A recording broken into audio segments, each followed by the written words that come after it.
శ్రీమాత్రే నమ. శ్రీ గురుభ్యో నమ. ప్రేక్షకులకు విశ్వావసు నామ సంవత్సర ఉగాది శుభాకాంక్షలు.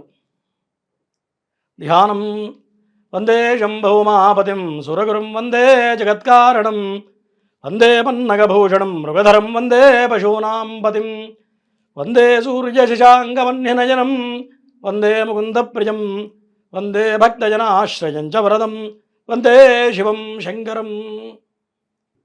ముందుగా విశ్వావసు నామ సంవత్సరంలో మేషరాశి నుండి మీనరాశి వరకు ద్వాదశ రాశుల వాళ్ళకి ఈ కొత్త సంవత్సరం ఏప్రిల్ మాసంలో ఏ విధంగా ఉందో ఇప్పుడు చూసుకుందాం. ఇప్పుడు మీనరాశి ఈ విశ్వావసు నామ సంవత్సరంలో ఏప్రిల్ మాసంలో మీనరాశికి ఏ విధంగా ఉందో చూద్దాం. ఈ మీనరాశిలో ప్రధానంగా షష్టగ్రహ కూడా ఏర్పడబోతుంది. రాహువు, ప్రధాన గ్రహాలు రాహువు, శని, బుధుడు, శుక్రుడు, ఈ 3-4 కూడా ఎక్కువ కాలం ఉండేటువంటి గ్రహాలు. ఈ 4 గ్రహాలతో పాటుగా పంచమ స్థానంలో కుజుడు నీచబడడం కూడా కొంత ఇబ్బంది పెట్టేటువంటి కాలంగా కనపడుతుంది. అట్లాగే సప్తమంలో కేతువు రావడం, మరి లగ్నాధిపతి అయినటువంటి గురుడు శత్రుక్షేత్రంలో పడడం, ఇదంతా కూడా మీనరాశి వాళ్ళకు కొంత వ్యతిరేకమైన కాలంగా కనపడుతుంది. అదే సమయంలో ప్లస్ ఏంటయ్యా అంటే మరి తృతీయాధిపతి జన్మ లగ్నంలో ఉండడం, మరి షష్టాధిపతి ధనస్థానంలో ఉండడం. అంటే ఈ మాసంలో ఏలినాడు శని ప్రభావం బలంగా ఉన్నా సరే కొన్ని రకమైన ఇబ్బందులు ఏర్పడుతున్నా కానీ డబ్బు మాత్రం మీరు అనుకున్న దానికన్నా అధిక మొత్తంలో చేతికి అందుతుంది మీనరాశి వాళ్ళకి. అంటే ఫైనాన్షియల్గా ఈ మాసంలో చాలా బాగుంది. సహజంగా శని ప్రభావం ఎట్లా ఉంటుంది అంటే శని ఛాయా స్వభావుడు. అంటే శని ఇట్లా నడుస్తూ ఉంటే వెనకాల నీడ, అంటే శని వచ్చే ముందే 6 మాసాల నుంచే దాని యొక్క ప్రభావం కనపడుతుందిట. అంటే ఛాయ కలిగిన అంటే కంటిన్యూ అంటే శనికి ఒక ఛాయ ఉంటుంది, అంటే నీడ. ఆ నీడ వచ్చే ముందే 6 మాసాల ముందు నుంచే రాశి మీద పడుతుందిట. అంటే శని ప్రభావం వచ్చేది కానీ వెళ్ళేది కానీ 6 మాసాల నుంచే ముందుగా ఉంటుంది. కానీ రవి అనుకూలంగా ఉండటం, మరి శుక్రుడు జన్మ లగ్నంలో ఉండటం కూడా ధనానికి లోటు ఉండదు ఈ మాసం మొత్తం కూడా. మరి అన్నదమ్ములతో కొంత అనుకూలంగా ఉంటుంది, కానీ వాహనాల విషయంలో కొంత జాగ్రత్త అవసరం. ఈ యొక్క మీనరాశి వాళ్ళకి తండ్రికి కొంత అనారోగ్య సూచనలు కనపడుతూ ఉన్నాయి. అట్లాగే మీరు ప్రతి మాట్లాడే మాట విషయంలో, ప్రతి వ్యవహారంలో, మరి ధనపరమైన వ్యవహారాల్లో చాలా జాగ్రత్తగా ఆచితూచి అడుగులు వేయాలి.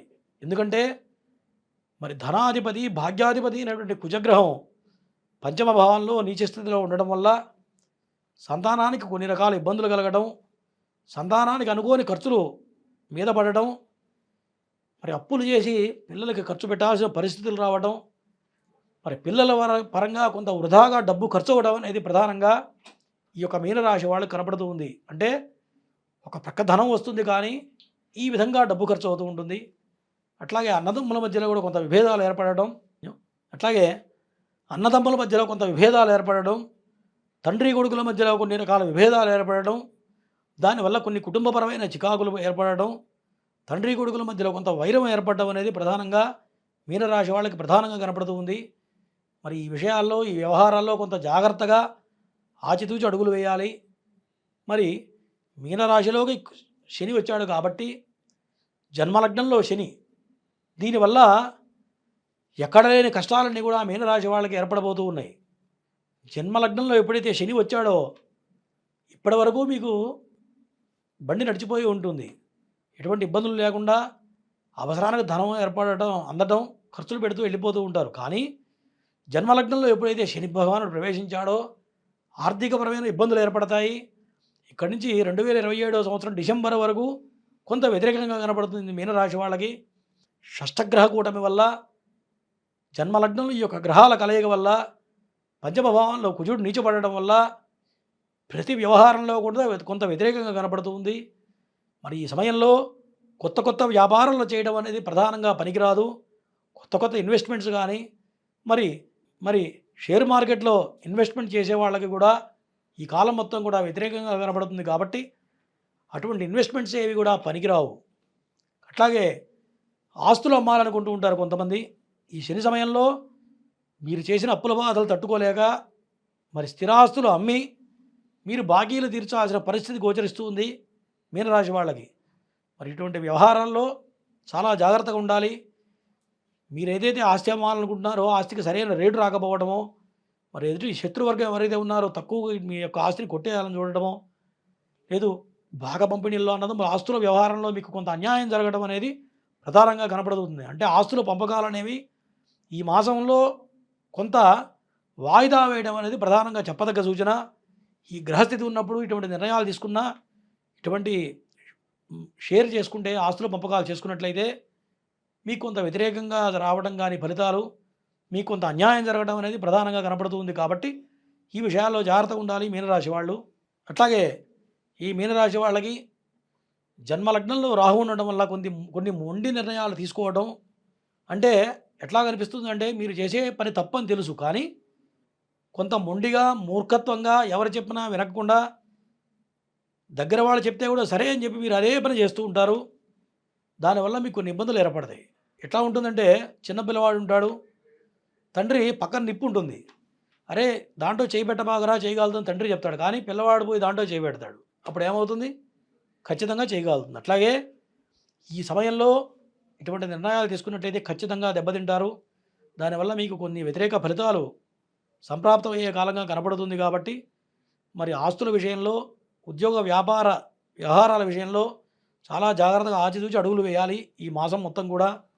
మరి తప్పనిసరిగా ఇటువంటి దుష్ఫలితాలు తొలగిపోవాలన్నా, మరి ఆరోగ్యపరంగా ముందుకు మంచిగా ఉండాలన్నా శనేశ్వర ఆరాధన, ప్రతినిత్యం కూడా ఈశ్వరారాధన చేయడం, ఈశ్వరార్చన చేయడం అనేది ప్రధానంగా చెప్పదగ్గ సూచన.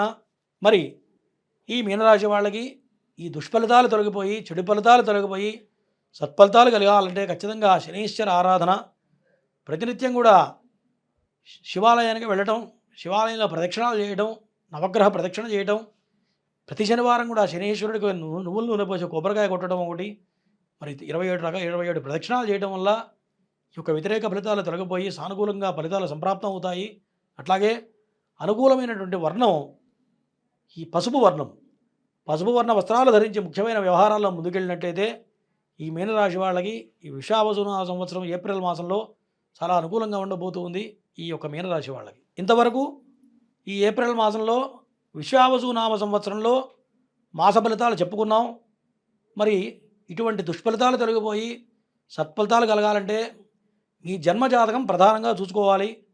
జన్మజాతకంలో గ్రహాలు ఉచ్చస్థితిలో ఉన్నట్లయితే ఈ యొక్క దుష్ఫలితాలు తక్కువ ప్రభావం కలిగే అవకాశాలు ఉన్నాయి.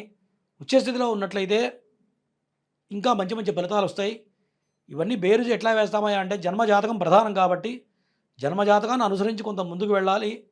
మరి చెప్పినటువంటి నియమాలు పాటిస్తూ దైవారాధనలు చేసుకుంటూ ఈ ఏప్రిల్ మాసంలో మీరందరూ కూడా సుఖ సంతోషాలతో ఉండాలని ఈశ్వరాన్ని ప్రార్థిస్తూ సెలవు.